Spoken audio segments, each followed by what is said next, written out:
অনুভূতি অনুশীলন পালন করার জন্য আমরা শান্তি ধর্ম, আমাদের হিন্দু রাজনীতি হলো একটা মন্দির, অন্য কোনো রাজনীতি নাই।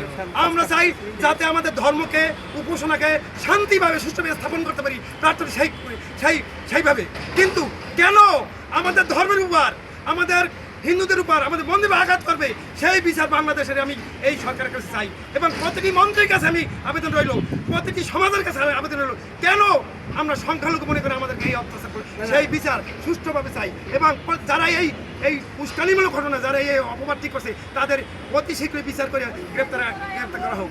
আমরা সাংবাদিক বন্ধুদের কাছে একটা আবেদন জানাই যে বাংলাদেশের হিন্দু সম্প্রদায়ের যে দুর্দশা, যে হিন্দু সম্প্রদায়ের উপর যে আঘাতটা সর্বপ্রথম আপনাদের সাংবাদিক ভাই বন্ধুদের মাধ্যমে সারা বিশ্বের এবং প্রশাসনের লোক এবং অসাম্প্রদায়িক সুশীল সমাজ জানতে পারে। তাই আপনাদের কাছে আমাদের আকুল আবেদন, আপনারা হচ্ছে সমাজের দর্পণ, আপনারা সত্যকে সত্য বলেন। এবং এই যে গতকালকে যেটা পরিকল্পিতভাবে একটি সাম্প্রদায়িক উস্কানিমূলক ঘটানোর যে প্রচেষ্টা হয়েছিল, সেটা আপনাদের কলমের মাধ্যমে যাতে সেই প্রচেষ্টা ব্যর্থ হয়।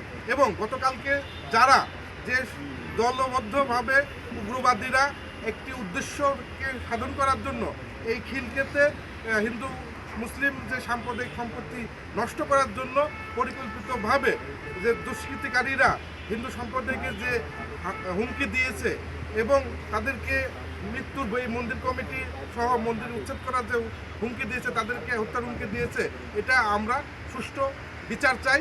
প্রশাসন আগামী 24 ঘন্টার মধ্যে যে দুষ্কৃতিকারী গতকালকে যে অপকর্ম ঘটেছে, তাদেরকে আমরা আইনের আয়ত্তে এনে গ্রেপ্তার চাই। আমরা খিলক্ষেত থানা ওসি মহোদয়ের কাছে আমরা আবেদন জানাচ্ছি এবং এই এলাকার বর্তমান সেনাবাহিনীর যে নিরাপত্তা আছেন তাদের সহ এবং ধর্ম উপদেষ্টাকে আমি দৃষ্টি আকর্ষণ করতে চাচ্ছি যে আপনি আসেন, সরজমিনে এসে আপনাদের এই সাম্প্রদায়িকদের বীজদাঁত ভেঙে দেওয়ার জন্য আপনাকে এখানে সরজমিনে আসতে হবে এবং হিন্দু সম্প্রদায়কে আশ্বাসন দিতে হবে যে এখানে আমরা সুষ্ঠুভাবে, যেহেতু মা কালীর প্রতিষ্ঠান হয়ে গেছে, মা কালীর আসন যেখানে হয়ে যায় সেখানে আর মন্দির উচ্ছেদ হয় না। কারণ মা কালী একটি জাগ্রত এবং এই জায়গায় শক্তির পীঠে আমরা আরাধনা করতেছি গত এক বছর ধরে। তাই আপনাদের কাছে, সুশীল সমাজের কাছে, সাংবাদিক বন্ধু মহলের কাছে এবং প্রশাসন এবং ধর্ম উপদেশের কাছে আমার আবেদন, এখানে মন্দিরে আমাদেরকে উপাসনা করার জন্য আপনারা অনুমতি দিবেন এবং গতকালকে যে দুষ্কৃতিকারী সাম্প্রদায়িক উগ্রবাদী যারা আছে তাদের বীজদাঁত ভেঙে দিবেন, আইনের আয়তায় এনে 24 ঘন্টার মধ্যে তাদের গ্রেপ্তার দাবি করতেছে বাংলাদেশ জাতীয় হিন্দু ছাত্র মহাজোট।